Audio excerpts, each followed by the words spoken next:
tous les entrepreneurs, là, ils partent.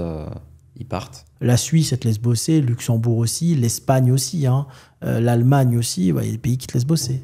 L'Angleterre aussi, voilà. Et il y a une grosse vague d'entrepreneurs, surtout dans le digital, qui partent à Dubaï. Ouais. Pourquoi la France, ils sont autant sur leur cote en ce moment? Alors, pourquoi la France n'aime pas ceux qui partent à Dubaï? Ouais. En fait, c'est un peu schizophrène. La France fait tout pour que les entrepreneurs partent, mais une fois qu'ils partent, ils sont à leur affût. Ils vont aller les chercher. C'est très bizarre, en fait. Pourquoi ils partent à Dubaï? Parce qu'à Dubaï, il y a beaucoup moins d'impôts. Enfin, il n'y en a même pas. D'accord? Parce qu'il y a une qualité de vie, parce qu'il y a une sécurité. C'est tout. Donc, il y a un moment donné, s'il y avait ça en France, si la France baissait un peu son imposition, améliorait un peu sa sécurité, peut-être que les gens ne partiraient pas. D'accord? Mais aujourd'hui, il y a plein de choses qui sont mises en place pour pas que tu partes. Hein. T'as pas le droit de virer de l'argent à l'étranger aussi facilement. Si tu as du patrimoine, il y a de l'exit tax. Il y a plein de choses. Hein. Vaut mieux partir de France pauvre que riche. Hein. Parce que si tu pars riche, c'est très difficile. Ouais.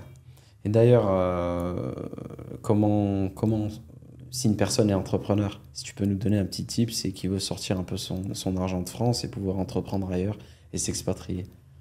Bon, alors c'est complexe, mais ça dépend, c'est combien d'argent, combien il a, les montants varient, ça dépend si l'argent est logé dans son compte perso ou dans une holding, enfin ça dépend de plein de choses.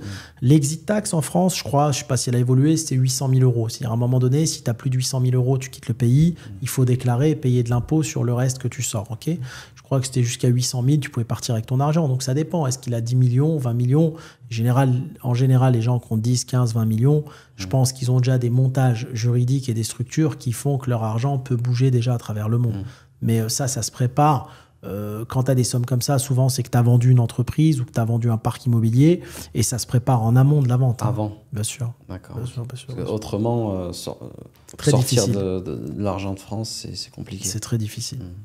Un peu comme au Maroc aussi.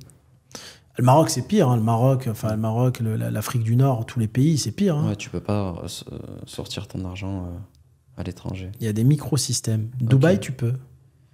Ouais, mais attention à Dubaï. J'ai un pote justement qui a viré de l'argent au Maroc d'ailleurs pour construire. Et il s'est fait... ils lui ont sauté tous ses comptes en banque, ils l'ont viré, etc. Il a eu un contrôle.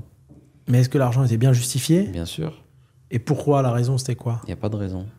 Ils n'ont pas aimé, et même les banques, ils l'ont... L'argent était sur son compte perso, dans une holding, c'est comment? Ça, je pourrais pas te dire. Il faut regarder. Normalement, c'est de l'argent perso, Dubaï, pas d'impôt, tu vires 1, 2, 3, 4 millions où tu veux. Ils Hein. disent rien. Ils disent rien. Ça dépend. Est-ce que l'argent est logé dans une société? Si la société a envoyé de l'argent, quelque part, pourquoi? Est-ce qu'il y a une filiale qui a été créée dans le pays récepteur? Enfin, il y a des choses... Normalement, quand tout est fait dans les règles, il n'y a pas de problème. Il faut que ça soit bien fait, il faut bien connaître les lois.